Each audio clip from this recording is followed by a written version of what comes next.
बहुत दूर एक गुलमोहर के जंगल के बीच एक जादुई गांव था, छोटी चमक।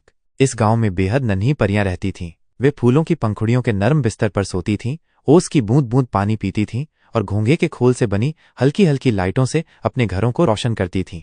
उनमें से एक थी पिक्सी परी, सबसे जिज्ञासु और बहादुर। एक शाम पिक्सी ने देखा कि उनके गांव की चिर परिचित चमक धीरे धीरे बुझ रही है। उसकी नन्ही आंखों में चिंता उतर आई। वो फुसफुसाई, ओ नहीं, कुछ तो गड़बड़ है। बिना पल गंवाए वो अपने प्यारे गिलहरी दोस्त गोला के साथ निकल पड़ी। वे नट के घरों, माचिस की डिब्बी जैसे बिस्तरों और चमकती पानी की झीलों से होते हुए रोशनी के सुराग ढूंढते जंगल में गहरे उतरते गए। चलते चलते उनकी यात्रा उन्हें जंगल के एक सुनसान कोने में ले आई, जहां एक विशाल चमकदार काला बीटल बैठा था। और आश्चर्य, वो उनकी रोशनी की पोटली पर कब्जा जमाए बैठा था।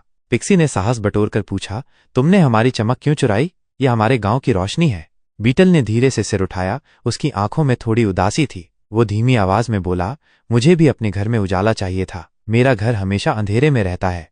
पिक्सी थोड़ी देर सोचती रही। उसने बीटल की उदास आंखों को देखा और समझा। उसके छोटे से दिल में दया भर आई। फिर उसके चेहरे पर एक प्यारी सी मुस्कान खिली। वह बोली, हम आधी रोशनी तुम्हें देंगे। चलो मिलकर तेरे घर में भी लाइट लगाते हैं।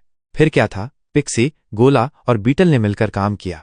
उन्होंने जंगल से और घोंघे के खोल इकट्ठा किए और उनमें से छोटे छोटे दीपक बनाए। उन्होंने आधी रोशनी पिक्सी के गांव में वापस रखी और आधी बीटल के अंधेरे घर में टांग दी। उस रात पहली बार दोनों घरों में एक साथ मिलकर रोशनी फैली। गांव और बीटल का घर दोनों ही चमक उठे, क्योंकि जब हम अपनी रोशनी, अपनी खुशियां और अपने संसाधनों को बांटते हैं तो वो और भी बढ़ जाती है और दुनिया ज्यादा खूबसूरत लगती है।